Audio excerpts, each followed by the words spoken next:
Joining me now is Nathan Bridge, VP of Exploration at CanAlaska Uranium. Great to see you. Yeah, thanks, Mark, for having me today. So let's update the story here. You've got the high-grade Pike Zone in the Athabasca Basin at West MacArthur. Let us know what the goals were for the winter drilling program, the summer program, and how the company is busy unlocking the value, basically, to prove out eventually a Tier 1 asset. Absolutely, yeah. So we've been very aggressive at West MacArthur and on the Pike Zone here for 2025. We designed a program with two simple objectives. The first one in the winter, we were really focused on understanding that immediate footprint of Pike Zone, getting some dimensionality around that, some of the really high-grade intersections that we were seeing, some fantastic results, several tens of meters at several tens of percent. So great results in Pike Zone itself. The second piece of the program was the summer, and that's a very important part of understanding the mineralizing system as a whole. It's starting to step out away from that ultra high-grade core that we know about now and start moving along that trend and look for the indications of that mineralizing system. So with the news that we just had come out here, you'll see we've doubled the size of the mineralizing system now. So we're now over about 500 meters. We're seeing all the ingredients we need to see still there, the alteration, the structure, and importantly, that mineralization that's telling us that we're getting close to another one of these high-grade pods. So we're really excited about the outcome of the summer results and really excited to keep moving this forward. So now, on the financial side, the company recently raised $50 million. How would you describe demand for that offering? And also, are you nicely funded now for a while? Yeah, I mean, demand was strong.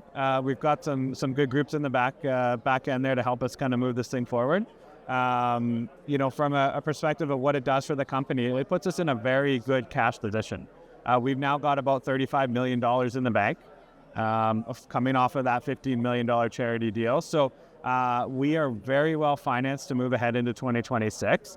And as you would have seen here with the news release, that's where we're going to be using that $15 million. It's all going to West MacArthur, and it's going to be advancing the Pike Zone to that next stage here. So we haven't put out the details of the budget yet, but $15 million at West MacArthur. We'll provide some more details in the next few weeks as we get ready. But 2026, 3 drills turning at Pike should be pretty exciting for us. All right, very good. Now, the company has used an analogy that's interesting.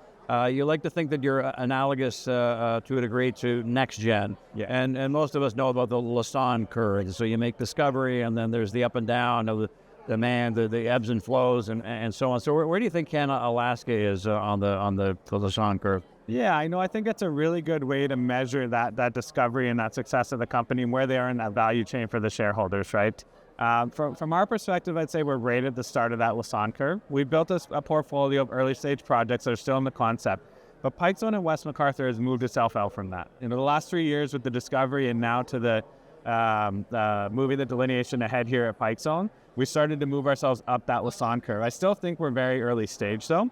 We start to look at the system as a whole and the results that we're seeing and where we're going with West MacArthur. I still do think we're at the very beginning of the Lassonde curve and starting to move our way up with these results kind of driving the CanAlaska up that curve. So, we like to look at others and good examples of where a discovery has taken a company truly from a very small micro cap up to, the next gen's case, several $1 billion on a new asset. So, we're hopeful that we've got a similar type of story behind us. So, and lastly, from a macro perspective with uranium and nuclear, we know there are tailwinds in the sector. The U.S. government's getting involved. Recently, they struck that deal with Cameco and Brookfield for them to build reactors, about $80 billion deal. So can you speak to that and also how CanAlaska fits into the landscape right now? Yeah, absolutely. I mean, that's a fantastic deal for the nuclear space. $80 billion in reactors is a lot of reactors, and that's great for that clean energy and that clean future that we all desire and we all want. So very positive on that kind of the macro side on the nuclear space. But what I think is more important for CanAlaska and for our shareholders is what it means to the company and what it means we have to do as a company to try to help and do our part in that nuclear story. I look at all these reactor deals that are getting signed. I was at the WNA this year. They're talking about triple nuclear by 2050. Political imbalances. There's so many tailwinds, both positive and negative, but so many tailwinds with the nuclear space right now. Yep. All of those mean is that we need more uranium. That's all that it equates to, and that's where CanAlaska fits. And our goal is to make a high-quality discovery and move that out to one of the larger producers to get into the pipeline. So a very simple perspective from our view, it's more uranium. That's what we need. We'll try to go find it. So. Yeah, and the end game is to prove it out and then eventually sell to a Absolutely. We're a small company. Yeah. You know, we're growing, but we are a small company. Producing uranium is not easy. I think the majors would tell you that. Yeah. Our goal is to maximize the value we can for our shareholders, get it out, get it into the hands of somebody who can produce it, and then ideally go do it again. All right, great stuff. Thanks, Nathan. Yeah, great. Thanks, Mark. I enjoyed that. Nathan Bridge, VP of Exploration at CanAlaska Uranium.